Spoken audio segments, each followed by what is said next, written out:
You are watching Grace Television.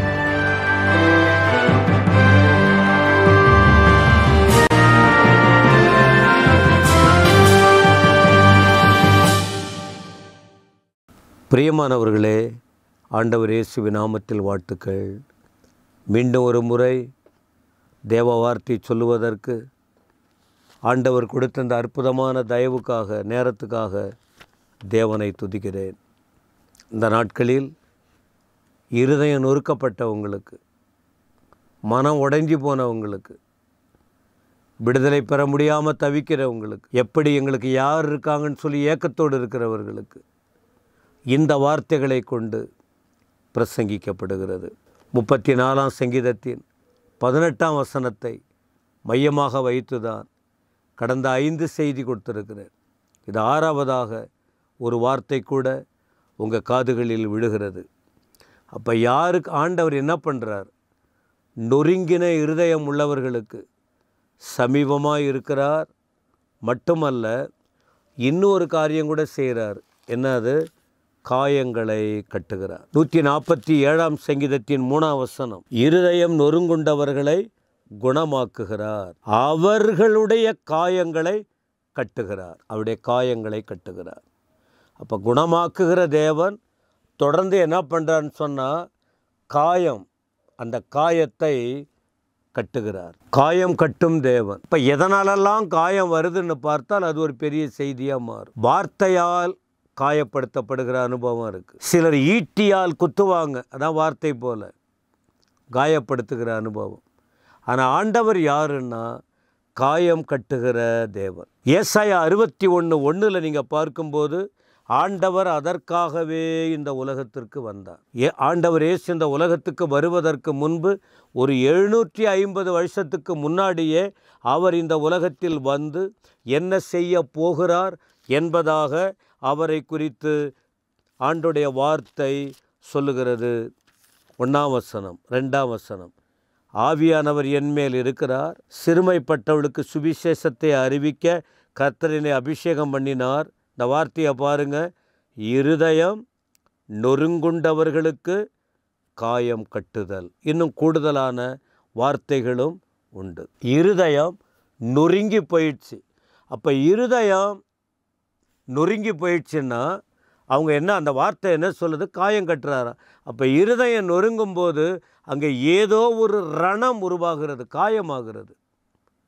பல காரணம் இருக்கலாம். நஷ்டத்தை சந்திக்கும் போது,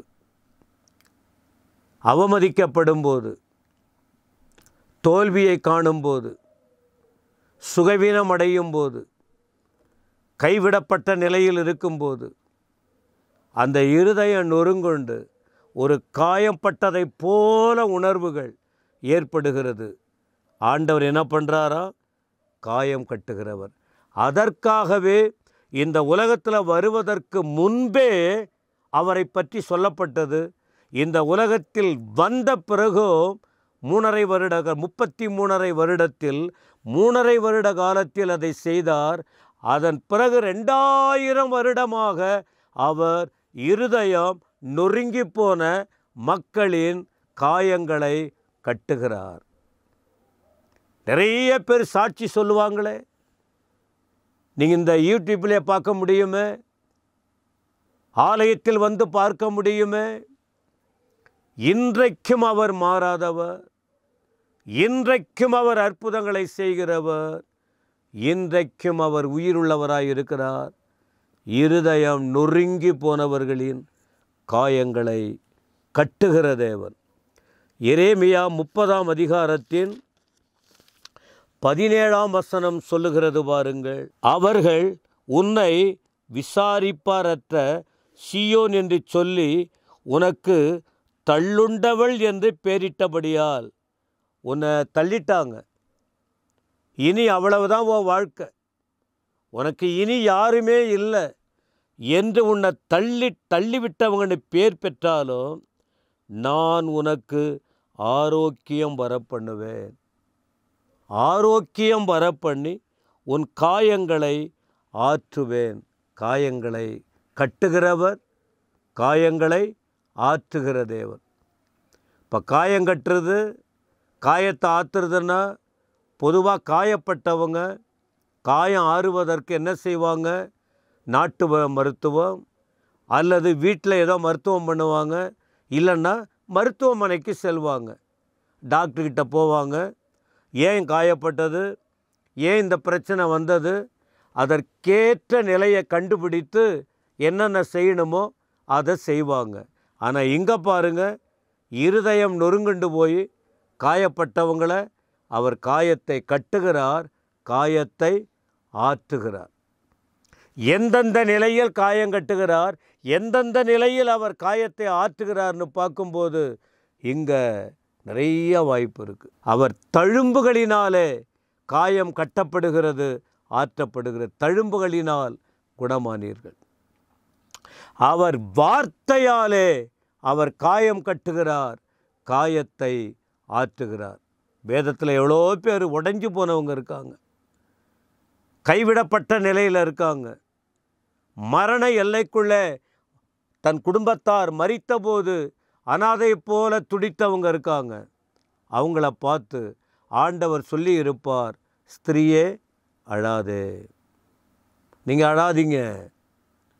மார்த்தாள் மரியாளை பார்த்து கண்ணீர் விட்டார், ஆவியில் கலங்கினார், அவங்களை ஆற்றி தேற்றினார்.